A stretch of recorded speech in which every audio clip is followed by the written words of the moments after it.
আমরা এই কথা বলেছি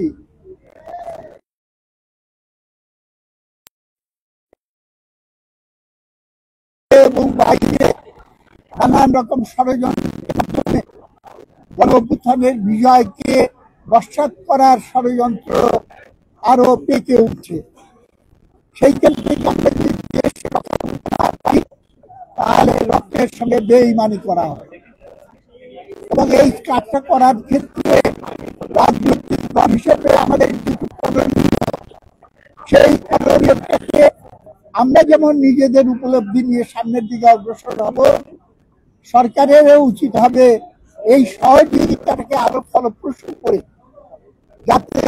রাজনৈতিক প্রক্রিয়ার ভিতর দিয়েই আমরা সামনের দিকে এগিয়ে যাওয়ার পথ রচনা করতে পারি। এই ক্ষেত্রে একটা প্রশ্ন এসেছিল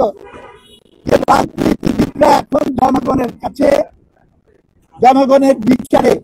রাজনীতিবিদদের সম্পর্কে বা রাজনীতি সম্পর্কে একটা বিরূপ মনোভাব বিরাজ করে এবং সেই পরিস্থিতিতে ভাববার জন্য বলি যে আমরা রাজনৈতিক দলগুলো একত্রিত হয়ে এরশাদের পতনের পর যেরকম নাকি আমরা আচরণ বিধি তৈরি করেছিলাম, সমস্ত রাজনৈতিক দল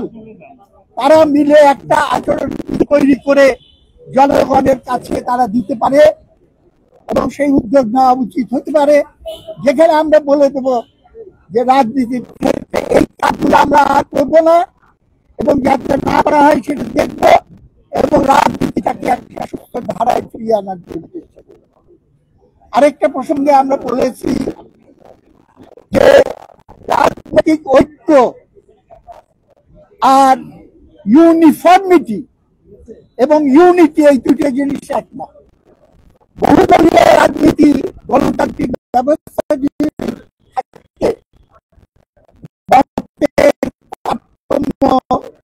আমাদের ভীত হওয়া উচিত না।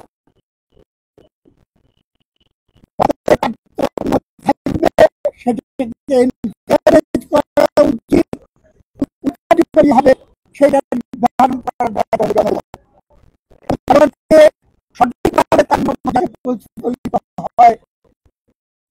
সেই জন্য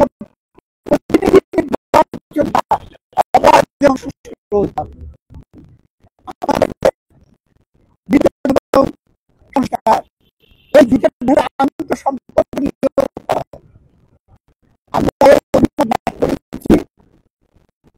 সংস্কার জনগণের অংশগ্রহণ এবং আমরা